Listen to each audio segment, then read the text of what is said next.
Hello students, तो आज फिर एक बार और मैं आपके सामने आया हूं सदिश के कुछ नए सवाल लेकर।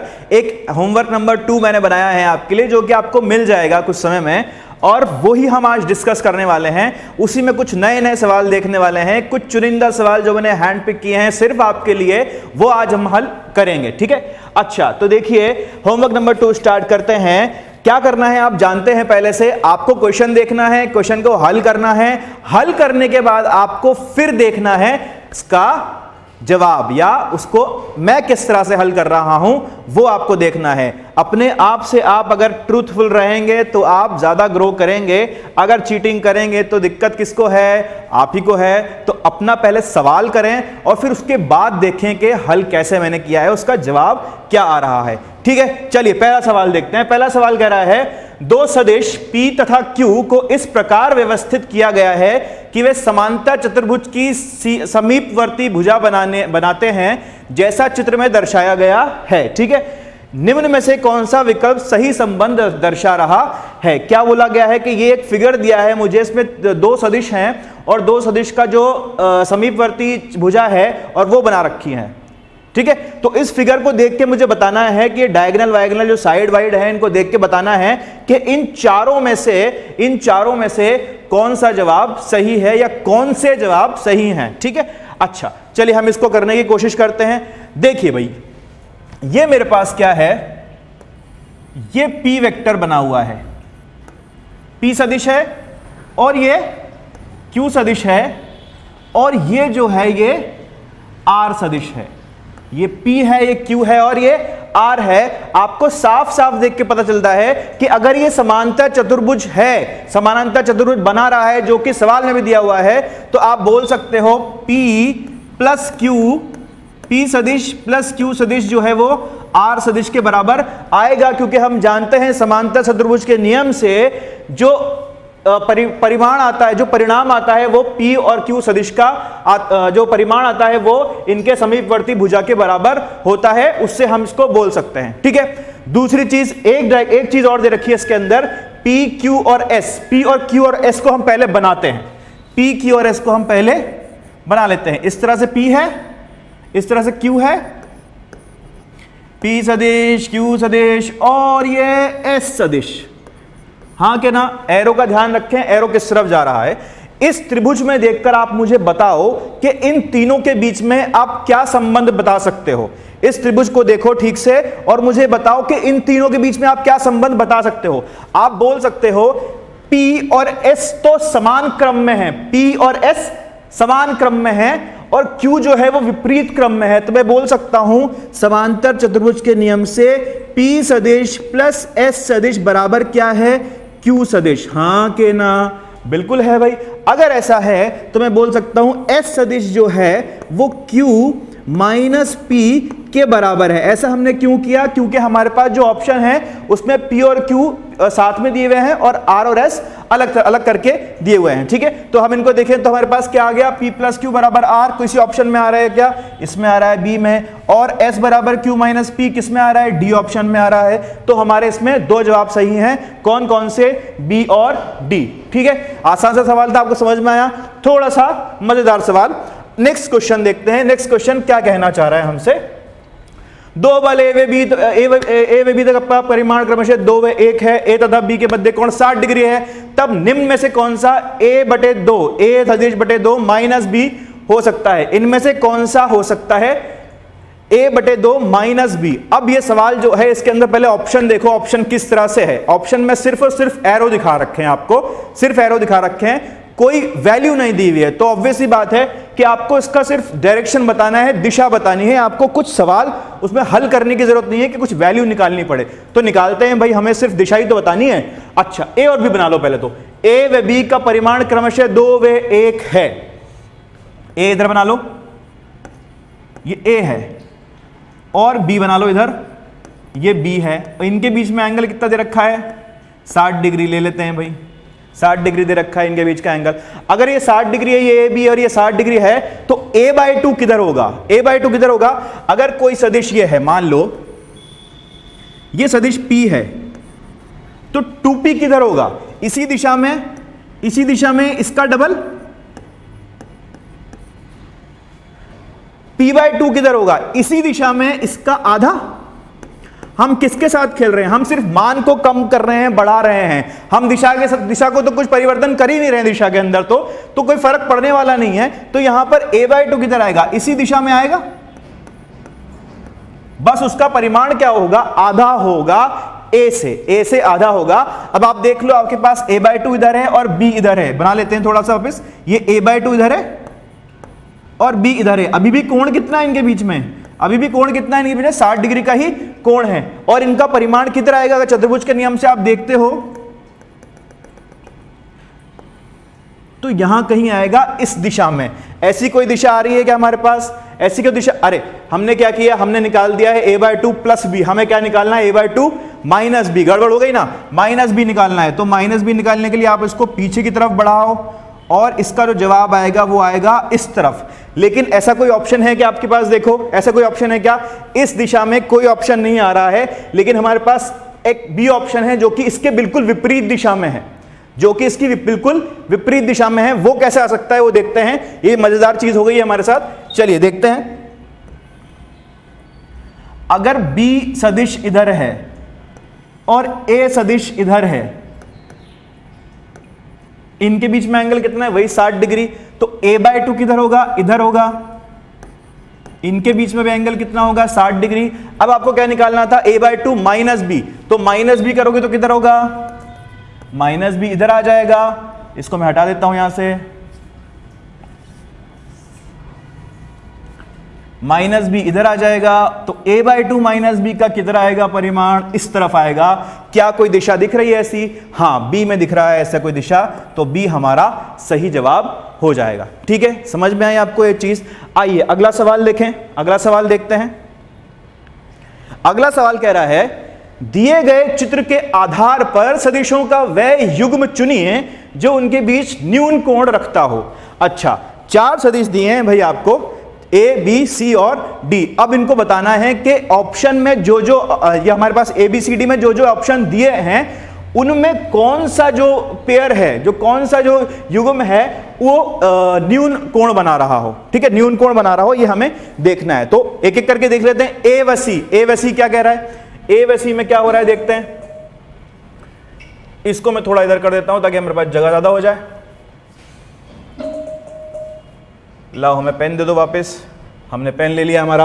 अच्छा, तो दिए गए चित्र अनुसार देखते हैं पहले A व C। A कहां है, A है इस दिशा में और C है इसके बिल्कुल विपरीत दिशा में। तो बना लो इसको बनाने में कौन सी बड़ी बात है। ये आपका A है और ये आपका C है। इनके बीच में कोण कितना है देख के बता सकते हो, इनके बीच में कोण कितना है, इनके बीच में कोण कितना है, 180 डिग्री का कोण है इनके बीच में। ये तो बहुत आसान चीज थी। दूसरा है A व D, A व D, A इधर और D इधर, ये बनाया है इस तरह से A और D, ये A सदिश और ये D सदिश, हाँ के ना। अगर ये A है और ये D है तो इनके बीच में कोण क्या होगा, इनके बीच में कोण होगा ये, क्या इनके बीच में कोण ये होगा। अगर आपको लगता है कि कोण होगा इनके बीच में तो आपने पिछले से पिछला लेक्चर या शुरू से आपने सही से नहीं देखा है सदिश को। ठीक है, इनके बीच में जब भी कोण निकालना होता है मैंने बताया था आपको कि आप किस तरह से रखेंगे सदिशों को, पूंछ से पूंछ मिलाकर। कैसे रखेंगे, पूंछ से पूंछ मिलाकर, पूंछ से पूंछ मिलाओ। तो ये जो होगा ये कोण होगा A और D के बीच में। क्या ये कोण देखकर आप बता सकते हो कि ये न्यून कोण है क्या ये न्यून कोण है। थीटा जो है ये 90 डिग्री से ज्यादा आएगा तो ये न्यून कोण नहीं हो सकता।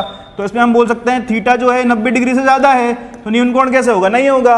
ठीक है, अच्छा आगे देखते हैं कौन सा ऑप्शन है। बी कर लिया हमने, बी व सी, बी और सी, बी और सी, बी और सी। देखो भैया बी कहां बन रहा है, बी इस तरह से बन रहा है, और सी कहां बन रहा है भैया, सी इस तरह से बन रहा है।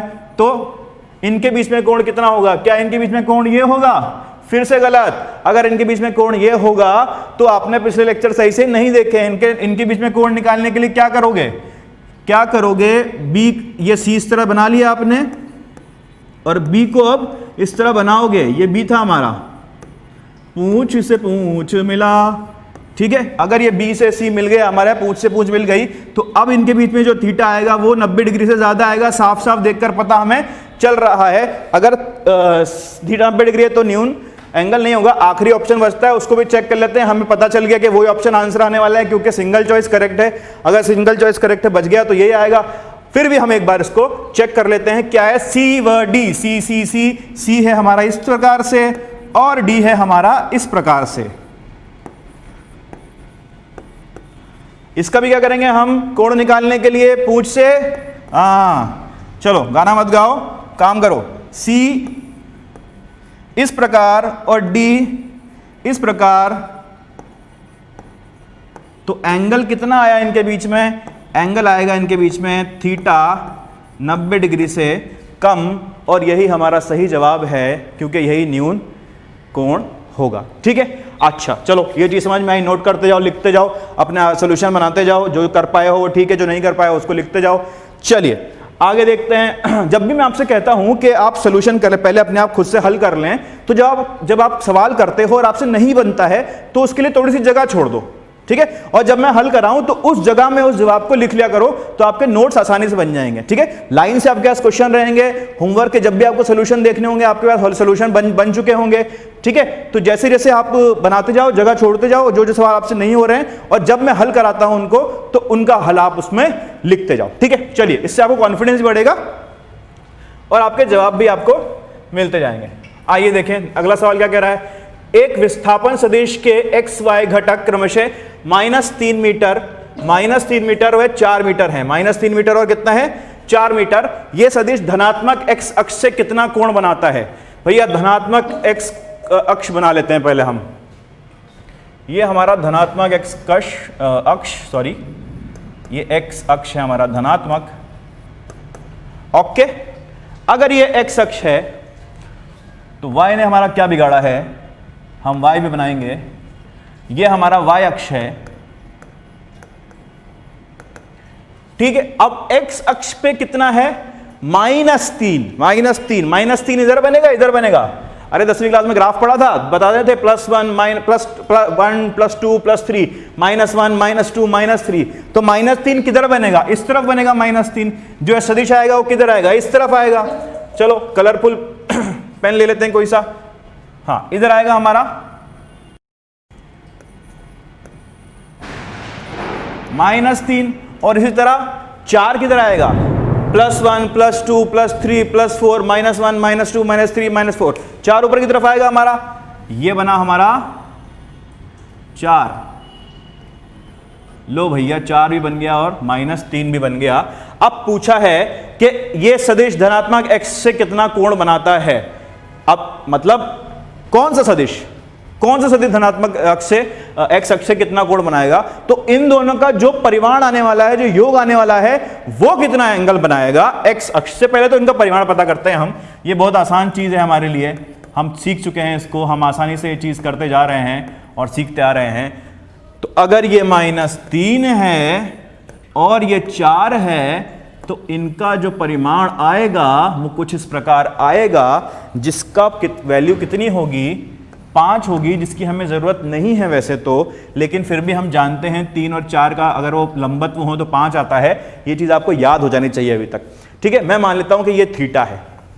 क्या मान लिया मैंने, ये थीटा है। तो मैं लिख सकता हूं ज्योमेट्री से tan थीटा जो होगा, tan थीटा जो होगा वो किसके बराबर होगा, इस लंबाई और इस लंबाई के बराबर, इनके बटे के बराबर। तो ये कितनी हो जाएगी लंबाई, 3, और ये कितना है 4। तो tan थीटा कितना आया, 3/4। tan थीटा 3/4 है, तो यहां पे जो एंगल होता है वो 37 डिग्री आता है। कितना आता है, 37 डिग्री। ठीक है, ये चीज याद होनी चाहिए, तो दी होती है पेपर में, अगर नहीं आता तो आप याद कर लो इसको, आसान सी चीज है, इसमें कोई बड़ी बात नहीं है।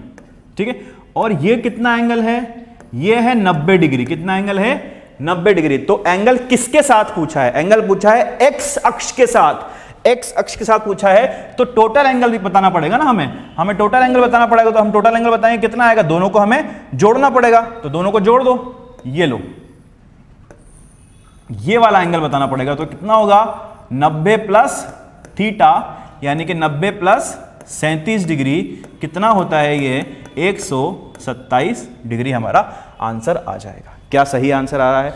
बिल्कुल 170 डिग्री ए ऑप्शन है और यही हमारा जवाब भी है। चलिए आगे बढ़ते हैं। अगला सवाल क्या कह रहा है?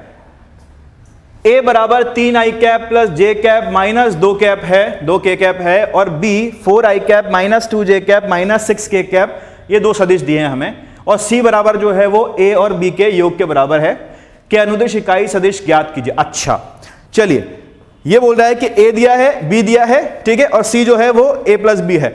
अब आपको बताना है कि इसी दिशा में, इस किस दिशा में, ये जो सी आया है हमारे पास, इन दोनों का जो योग आया है, इस दिशा में इकाई सदिश क्या होगा, कितना होगा, उसको आप कैसे लिखोगे?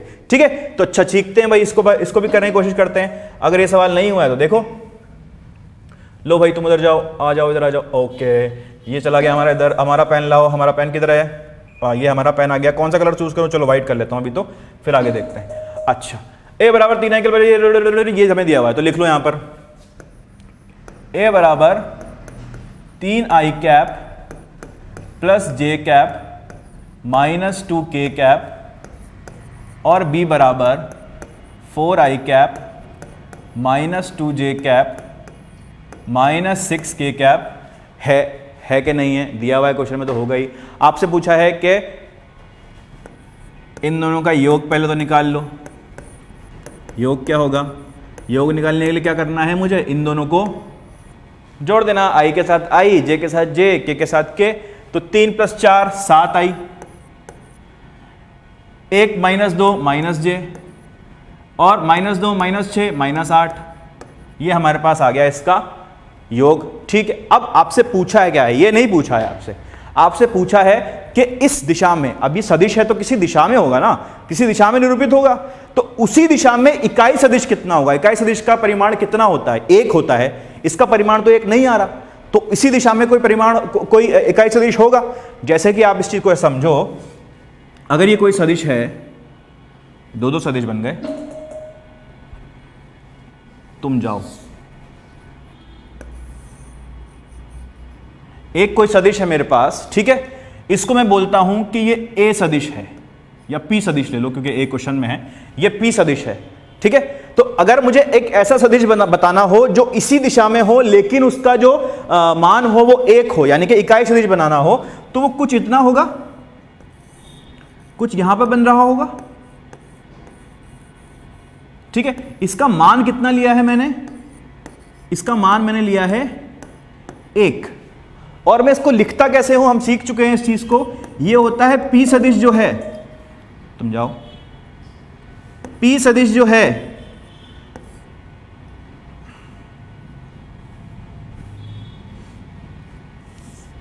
कभी कभी बहुत खतरनाक हो जाता है ये। इसको मैं लिखता हूं P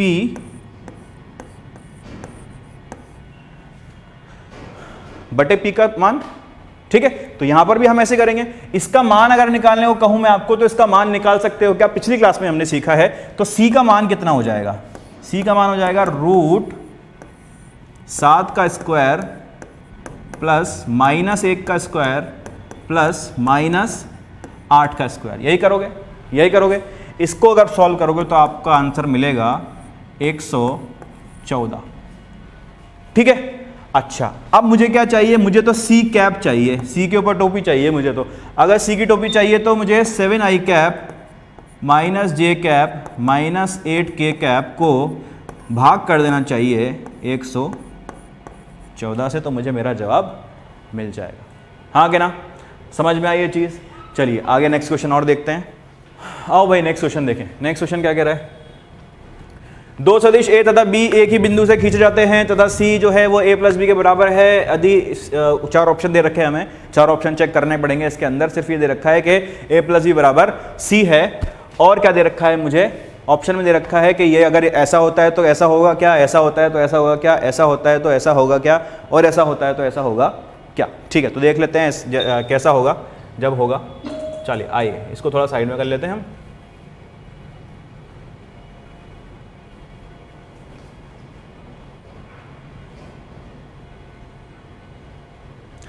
चलो देखो,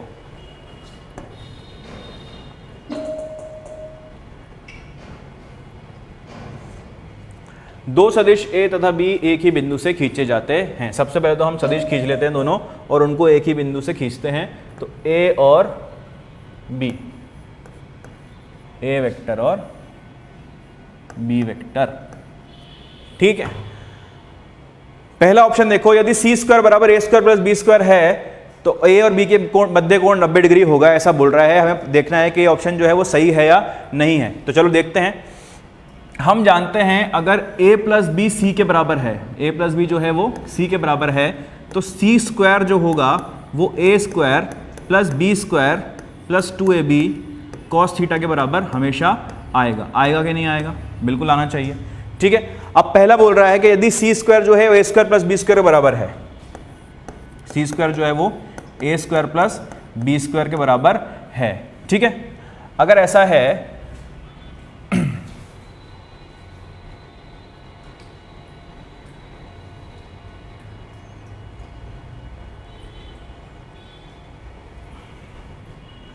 यहां लिखते हैं इधर, तो A square plus B square plus 2ab cos theta जो है वो A square plus B square के बराबर आना चाहिए, बिल्कुल आना चाहिए। अगर ऐसा है तो ये काट दो, इसने इसको खत्म कर दिया, तो 2ab कॉस थीटा क्या बचा मेरे पास? 0। अब ए और बी तो 0 हो नहीं सकते, कुछ वैल्यू दी है आपके पास, तो कॉस थीटा 0 होगा। अगर कॉस थीटा 0 है तो थीटा कितना आएगा? 90 डिग्री। क्या ऑप्शन है सही है? ऑप्शन है बिल्कुल सही है। ऑप्शन है जो कह रहा है वो बिल्कुल सही कह रहा है, ठीक है। और दूसरा कह रहा है यदि सी स्क्वायर जो है वो A square plus B square से छोटा है तो उनके मध्य कोण जो होगा वो 90 डिग्री से ज्यादा होगा, ठीक है। तो बोलो आपको क्या बोलता है ये कि A square plus B square plus 2ab cos theta जो है वो ए स्क्वायर और बी स्क्वायर से छोटा है। क्या बोल रहा है? A square plus B square plus 2ab cos theta जो है वो छोटा है किससे? A square plus B square से, है ना। ये इसने इसको खत्म कर दिया, तो कॉस थीटा क्या बचा मुझे पर? कॉस थीटा कितना आ जाए मेरे पास? 0 से छोटा। 0 से छोटा मतलब नेगेटिव। नेगेटिव कब होता है? जब थीटा किससे बड़ा होता है? 90 डिग्री से बड़ा होता है, तभी कॉस थीटा नेगेटिव आता है। तो ये भी सही है, ये वाला ऑप्शन भी सही है। अब तीसरा ऑप्शन क्या कह रहा है? सी स्क्वायर जो है वो A square plus B square, A B के मध्य कोण 0 अगर बड़ा है तो वही देख लो। सी स्क्वायर मतलब A square plus B square plus 2ab cos theta. बार बार लिखने की जरूरत नहीं पड़नी चाहिए, मुझे आपको समझ में आ जाना चाहिए। ये ए स्क्वायर प्लस बी स्क्वायर से बड़ा है, तो इसने इसको खत्म किया। आपके पास क्या बचा? कॉस थीटा 0 से बड़ा। कॉस थीटा 0 से बड़ा कब होता है? 0 से 90 डिग्री के बीच में जब थीटा होता है, ठीक है। तो तीसरा भी सही है। और चौथा ऑप्शन बोल रहा है कि यदि सी जो है वो a माइनस बी के बराबर है, सी जो है वो a माइनस बी के बराबर है, तो इनके मध्य कोण जो होगा वो कितना होगा? वो होगा 180 डिग्री। देख लो, तो सी स्क्वायर कितना होगा? a माइनस बी का होल स्क्वायर, यानी कि A square plus B square minus 2ab, ठीक है।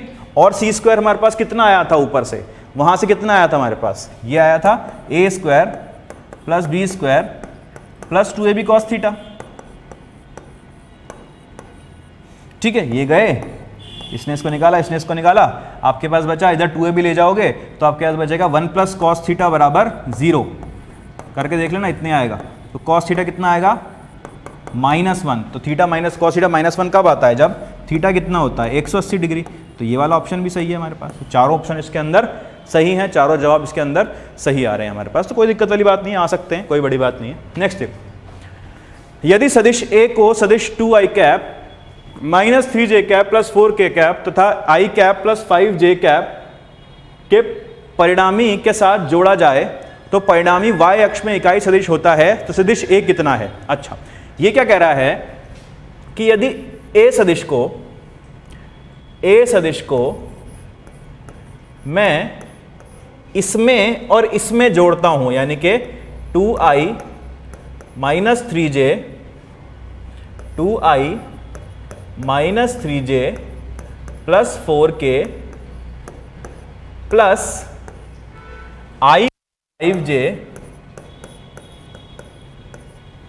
प्लस 8k करता हूं, तो इनका जो योग आता है वो जे कैप के बराबर आता है। वाई अक्ष में इकाई सदिश, वाई अक्ष में इकाई सदिश कौन सा होता है? जे कैप होता है। अच्छा, तो आपको बताना है ए कितना है, कुछ नहीं करना, आप दोनों को इधर ले आओ तो आपके पास ए जो होगा वो कितना आ जाएगा, जे माइनस, इन दोनों को जोड़ते जाओ तो 3 आई कैप, 5 माइनस 3 2 और 8 4 12 के कैप। तो ए कितना आ गया, माइनस 3 आई कैप, इधर जे माइनस जे कैप और माइनस 12 के कैप। किसी ऑप्शन में आ रहा है क्या? ए ऑप्शन में ऐसा हमारे पास आ रहा है, तो ये हमारा सही जवाब हो गया। ठीक है, ये तो बहुत आसान था, इसमें कोई मुश्किल ही नहीं होगी, आपको आपने कर ही लिया होगा खुद से।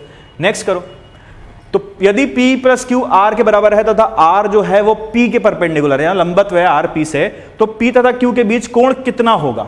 यदि P बराबर आर आपको दिया हुआ है, क्या क्या चीजें दे रखी हैं? एक तो P प्लस क्यू बराबर आर है, एक P बराबर आर है, ठीक है, और P जो है वो आर के लंबवत भी है। ठीक है, तो इनमें से कौन सा कोण होगा Q और P के बीच में? तो हम पहले डायग्राम बनाते हैं, पहले फिगर बनाने की इसको कोशिश करते हैं। इसको मैं साइड में कर दूं पहले, तुम इधर हो जाओ थोड़ा सा,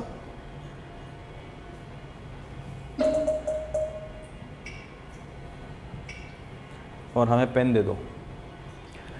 P बराबर आर है, ठीक है, P सदिश प्लस Q सदिश जो है वो किसके बराबर है? R सदिश के बराबर है। P का परिमाण जो है वो किसके बराबर है? R के बराबर है, और R जो है वो P के लंबवत है। ठीक है, चलिए इसको हम पहले करने की कोशिश करते हैं। तो मैं क्या बोल सकता हूं पहली इक्वेशन से, आर स्क्वायर जो होगा चतुर्भुज नियम से, वो P square plus Q square plus 2pq cos theta के बराबर आएगा। आएगा कि नहीं आएगा? यहां पे आपको पता है कि r जो है वो p के बराबर है, तो इसको मैं क्या लिख सकता हूं, p की p स्क्वायर लिख सकता हूं, तो ये p स्क्वायर और r स्क्वायर कट जाएगा यहां पर। अगर ऐसा होगा तो मेरे पास क्या बचेगा, q square plus 2pq cos theta बराबर 0, है ना? q कॉमन ले लोगे आप यहां से, तो q plus 2p cos theta बराबर 0। तो यहां से आपके पास कितना आ जाएगा, कॉस थीटा कितना आ जाएगा, माइनस q बाय 2p। इसको हम अभी अपने पास रख लेते हैं। ठीक है, इसको भी हमने अपने पास रख लिया। आगे देखो, दूसरी और क्या चीज दी है आपको? आपको दिया है r जो है वो p के लंबवत है, तो इसको बनाने की कोशिश करते हैं हम। अब इसको बनाने की कोशिश करें अगर, तो हम जानते हैं P और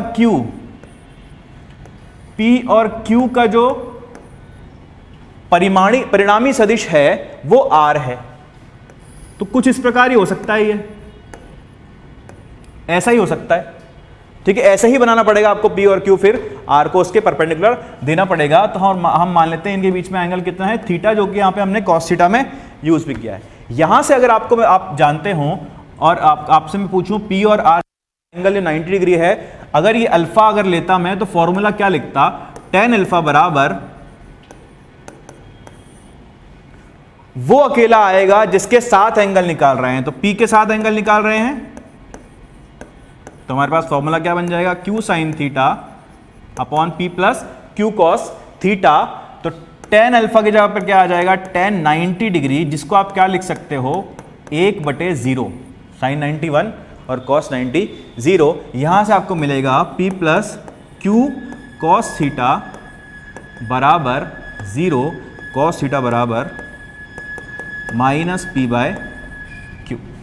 आपके पास दो वैल्यूज आई कॉस थीटा की। कॉस थीटा के पास क्या, कि माइनस Q बाय 2P भी आया और माइनस P बाय Q भी आया। इन दोनों को बराबर रखोगे, इसको और इसको बराबर रखो तो क्या आएगा, Q बाय 2P बराबर माइनस P बाय Q।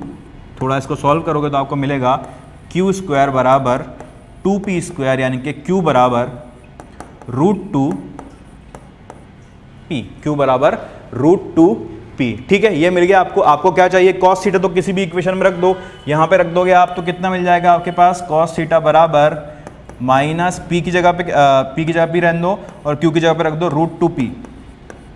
तो कितना आ जाएगा, -1/√2, और एंगल कितना आएगा, 3π/4। थीटा एंगल कितना आएगा, 135 डिग्री या फिर 3π/4। ठीक है, ये हो गया हमारा इसका जवाब। ठीक है, ये तो बहुत लंबा हो गया, लेकिन क्या करें भाई, 1 मिनट से भी कम का समय मिलेगा आपको सॉल्व करने के लिए एग्जाम में, और ये सवाल पूछ लिया जाता आपसे, तो ऐसे करते क्या? क्या इसको कैसे करना सही है? मैंने आपको करके बता दिया, इक्वेशन बना के, इससे भी आंसर आना चाहिए। लेकिन अगर मुझे कहा जाए कि इसको 1 मिनट से कम समय में करें, तो आप क्या करें? आप बनाएं P वेक्टर, आप बनाएं Q वेक्टर, और आप बनाएं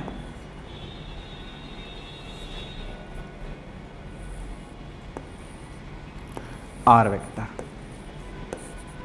P, Q और R। ठीक है, क्या मैं इसको इस तरह बना सकता हूं?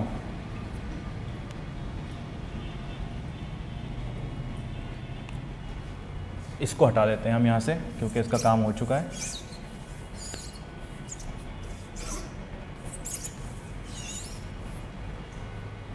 इधर बनाया मैंने P,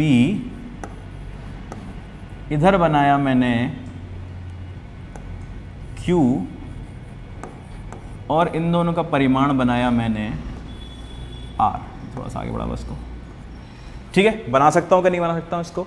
और आपको दिया है कि P जो है वो R के लंबवत है, ये 90 डिग्री पर है। ठीक है, और क्या दिया है? P और जो R जो है वो बराबर हैं, ये P और R जो है वो बराबर है लंबाई में। तो ये जो त्रिभुज बना है, ये जो त्रिभुज बना, ये इक्विलेटरल ट्रायंगल बन गया हमारे पास।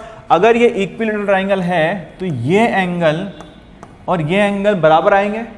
ये एंगल बराबर हैं, तो ये 45 डिग्री होना चाहिए, ये 45 डिग्री होना चाहिए। अगर ये 90 डिग्री है तो, अगर ये 45 है, ये 45 है, और P और Q के बीच में आपको एंगल निकालना हो, तो P और Q के बीच का एंगल तो ये होगा।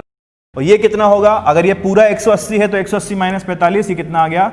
135 डिग्री। 5 सेकंड से भी कम का समय लगेगा इसके अंदर। ठीक है, अब 2 तरीके हैं करने के, तरीके पे ही डिपेंड करेगा कि आप अच्छे रैंक लेंगे या नहीं लेंगे। ठीक है, अगला क्वेश्चन हम करते हैं अब। तो भाई देखो नेक्स्ट क्वेश्चन क्या है। नेक्स्ट क्वेश्चन क्या कह रहा है? यदि S सदिश की दिशा में S इकाई एक एकांक सदिश, S कैप एक एकांक सदिश है, तब इनमें से कौन सा ऑप्शन सही होगा? तो ये तो फॉर्मूला बेस्ड क्वेश्चन है। फॉर्मूला बेस्ड क्वेश्चन में क्या इतना दिमाग लगाना है कि S इकाई सदिश जो होता है वो किसके बराबर होता है? इकाई सदिश किसके बराबर होता है? सदिश को उसके परिमाण से भाग कर दो। ठीक, किस में आ रहा है? बी ऑप्शन में आ रहा है, तो ये सही है। ठीक है, बी ऑप्शन में हो गया, ये आपका आंसर आ गया। नेक्स्ट क्वेश्चन देखो, नीचे दर्शाए गए 3 सदिशों ए, बी तथा सी को देखे हैं, वे सही कथन का चयन करें। अच्छा, तो इनमें से कौन से कथन सही है ये आपको बताना है। पहला बोल रहा है ए प्लस बी की दिशा ऐसी हो सकती है। ए प्लस बी की दिशा, तो ए और बी को बना लो। ए आपका इस तरफ है, बी आपका कुछ ऐसे है, मैं पूंछ से पूंछ मिला के बना रहा हूं, तो हाँ बिल्कुल आ सकती है इनके बीच की, इसका जो परिमाण आ सकता है वो आ सकता है इतना। ठीक है, परिणामी सदिश जो आ सकता है उसका परिमाण ऐसे दिशा ऊपर की तरफ आ सकती है। ए प्लस बी प्लस सी की दिशा जो है वो इस प्रकार आ सकती है, जो एरो दे रखा है इस पे। अच्छा, तो देखो भाई ए प्लस बी प्लस सी, अब ए प्लस बी तो ये आ गया, ये तो ए प्लस बी हो गया, इसमें बनाया था हमने। सी की दिशा बनाओ, सी किधर है? सी की दिशा इधर है, तो ए प्लस बी प्लस सी किधर होगा? कुछ आ सकता है इस दिशा में आ सकता है कहीं पर, है ना, इस दिशा में आ सकता है, यहाँ कहीं इधर आ सकता है, जरूरी नहीं है बी पे आए, इधर आ सकता है। तो ये ऐसा लग रहा है कि इस दिशा में है। ठीक है, ये भी ठीक है। ए माइनस बी की दिशा उधर हो सकती है, उस तरफ हो सकती है, या पूर्व में हो सकती है, इसमें हो सकती है, कुछ बोल लो। ए माइनस बी बना लो। ए इधर है हमारे पास, और बी किधर है? बी किधर है? बी किधर है? बी इधर है। लेकिन क्या चाहिए हमें? बी थोड़ी चाहिए हमें, तो माइनस बी चाहिए। माइनस बी इधर हो जाएगा, माइनस बी इधर है, तो आ सकता है इनका भी बिल्कुल परिणाम, इनका इधर परिणाम आ सकता है माइनस बी का, तो ये भी ठीक है। अब ए प्लस बी माइनस सी चाहिए हमें, ए प्लस बी माइनस सी कर लेते हैं। ए प्लस बी माइनस सी बनाते हैं। ए तो हमारा इधर है ही, बी हमारा इधर है ही, तो ए प्लस बी का परिणाम तो इधर आया ही था। ये ए प्लस बी, ये मुझे लग रहा है दिख नहीं रहा है ठीक से, कलर फिर चेंज कर लेते हैं। ठीक है, अब मुझे चाहिए माइनस सी। माइनस सी, सी किधर बनाया था हमने? सी इधर है, ये सी इधर है, तो माइनस सी किधर आएगा? माइनस सी इधर आएगा। अच्छा, तो ए प्लस बी और माइनस सी का परिणाम देखें तो किधर आ सकता है? ए प्लस बी माइनस सी का परिणाम कुछ इधर आ सकता है ना। और डी ऑप्शन में क्या दिया, डी ऑप्शन में दिया कि नीचे की तरफ होगा, नहीं नीचे की तरफ बिल्कुल नहीं हो सकता, तो हमारा जो ए बी और सी है वो सही होंगे और डी गलत होगा। ये हमारा हो गया क्वेश्चन नंबर 10। ठीक है, ये कंप्लीट हो गया हमारा होमवर्क नंबर 2। ठीक है, अच्छा अब ये तो बात हुई होमवर्क की, अभी तक इतना हमने पढ़ा, उसी पे बेस पे हमने होमवर्क कर लिए, होमवर्क 1 और होमवर्क 2, आगे भी आपको होमवर्क मिलते रहेंगे। ठीक है, अब हमें जो नेक्स्ट क्लास में है वो सदिश के बारे में आगे पढ़ना है और सदिश के गुणनफल वगैरह इनके बारे में हम आगे पढ़ेंगे, है ना, और चीज़ों को सीखेंगे और आसानी से ताकि आप आसानी से सवालों को आगे कर पाएं। ठीक है, आज का लेक्चर हम यहीं ख़त्म करते हैं। इसको होमवर्क को ट्राई करिएगा खुद से करने का, फिर वीडियो देखेगा। मैंने पहले ही बता दिया था लेक्चर के शुरुआत में। ठीक है, अभी भी देख रहे हैं, लेक्चर देख लिया है, उसके बाद भी अभी बंद कर दें, पहले ट्राई करें फिर वापस इसको देखें। ठीक है, थैंक यू बच्चों।